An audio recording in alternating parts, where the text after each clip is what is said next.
Welcome back. I'm here to read with you Chapter 6, Prisoners of the Mirror. Froggy frantically searched every mirror in the Northern Palace for someone who could help him contact Alex and Connor.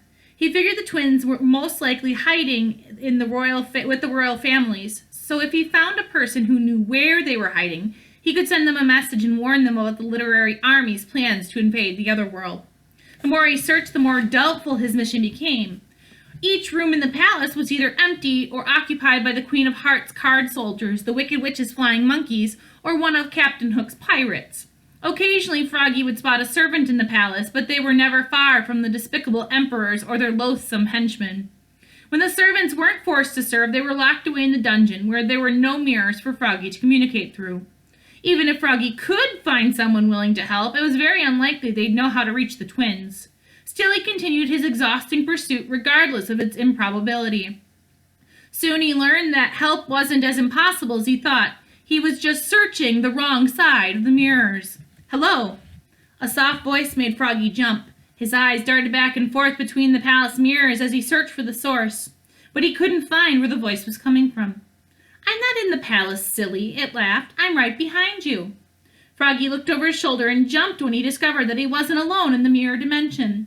Walking toward him out of the darkness was a young girl. She had long raven hair and pale white skin and didn't look a day over 8 years old. Froggy had become so used to isolation it took him a moment to realize the girl wasn't a hallucination. "Oh my word," he said in disbelief. "You're a person." The little girl giggled. "Of course I'm a person. What else would I be?" "Forgive me for being overwhelmed," Froggy apologized. "I was just so relieved to see someone else. I didn't realize that there were others trapped in mirrors." "Oh, there are hundreds of people trapped in mirrors," she said. "I find dozens of them each day." Froggy searched the darkness around him but didn't find a single soul besides the young girl. "Where are they?" he asked. "I've been in this world for weeks and I haven't seen anyone but you." The little girl smiled at Froggy like he was an amusing cartoon. "You don't have to be trapped inside a mirror to be trapped in the mirror," she said. "Think about all the people who stare at their reflections and dislike what they see. Think about all the people who base their happiness solely on what they look like. Think about all the people who don't enjoy life because they don't enjoy their appearance. If you ask me, the mirror imprisons us all." Froggy went silent for a few moments. He hadn't expected such insight to come from someone so young. "When you put it that way, I suppose that this is the second time I've been trapped in a mirror," he said. "When was the first?" she asked. "A long time ago, when I was cursed to look like a frog," he explained. "I was so ashamed of how I looked, I spent years hiding from the rest of the world. I let my fear of what others might think of me dictate my whole life. Fortunately, I overcame my fears before it was too late." "What changed your mind?" "I found the greatest love and friendship of my life, while I felt the ugliest," he said with a smile.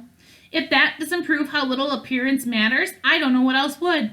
The little girl sighed and shook her head. "That's lucky," she said. "It takes most people their whole lives to learn that lesson. Every day I watch more and more people stare at themselves with such deep sadness in their eyes. I try to give them compliments and tell them what's inside that counts, but they're always so frightened to see a little girl appear they don't listen to a word I say." The girl was the one of the most peculiar children Froggy had ever met. She spoke so elegantly and moved around the mirror so freely it made him question whether she was really a little girl at all. "What's your name?" he asked. The girl thought about it, but nothing seemed to come to mind. "I don't remember," she said. "I'm sure I had one once. I just can't recall what it is."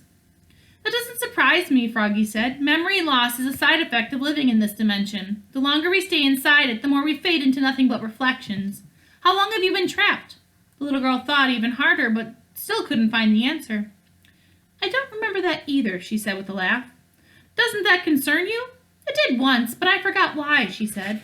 "Actually, I find forgetfulness very pleasant. A memory is nice for people with good memories, but amnesia can be quite comforting to others." "You must have lived a rather tragic life to believe that," Froggy said. "I suppose I did," she said, pondering. "I miss having dreams, but at least I don't live with nightmares anymore.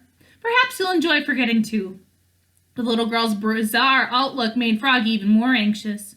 He didn't know how much longer he would have his own memory, but she was proof it was only a matter of time before his mind was wiped clean. "I wish forgetfulness were all I was concerned about," he said. "I'm in desperate need to find someone who can give my friends a warning. Their home is about to be invaded by a terrible army, and I need to contact them before it's too late. Have you ever communicated with someone in the palace without scaring them off?" The little girl thought about it, and to the amazement of both of them, she had an answer. "I've been able to communicate with lots of people in the past without frightening them," she recalled. "However, I don't believe I've ever talked to someone in this palace." "You mean you traveled to other palaces?" Froggy asked. "Well, of course, I've traveled all over the kingdoms, haven't you?" "No," he said. "Besides the witch's basement, the mirrors in the northern palace are all I've been able to find in this world." "You can travel to any mirror you like," the little girl explained. "All you have to do is visualize where you want to go, and the mirror dimension will take you there. It's as simple as that." Suddenly, all of Froggy's time in the mirror dimension seemed to make sense.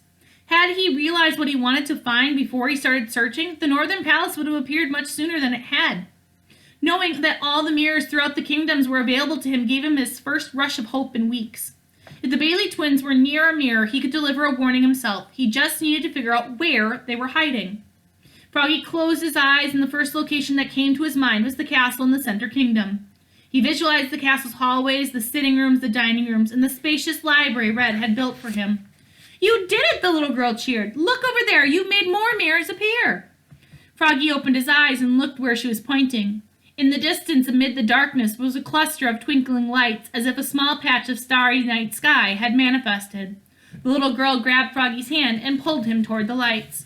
"We'll search these mirrors first, and if we don't find your friends there, we'll search every mirror in the kingdoms until we do," she said. "You don't mind helping me look for them?" Froggy asked.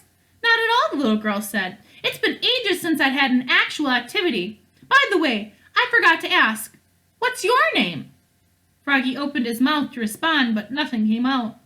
He thought he was just experiencing a mental hiccup of sorts, but his silence continued. No matter how hard he thought about it, Froggy couldn't recall his name. I can't remember," he admitted. "But that doesn't matter now. All that matters is finding my friends and warning them." The little girl shrugged and started to skip as she pulled him toward the newly materialized mirrors. Froggy was glad she was escorting him, otherwise he may have frozen with panic after forgetting his own name. Wherever the Bailey twins were, he prayed they'd find him quickly. Froggy had to warn them about the literary army while he still knew there was something to warn them about. And that is the end of Chapter 6. Chapter 7 is called Pizza Bagels and Barricades. I'll see you guys then.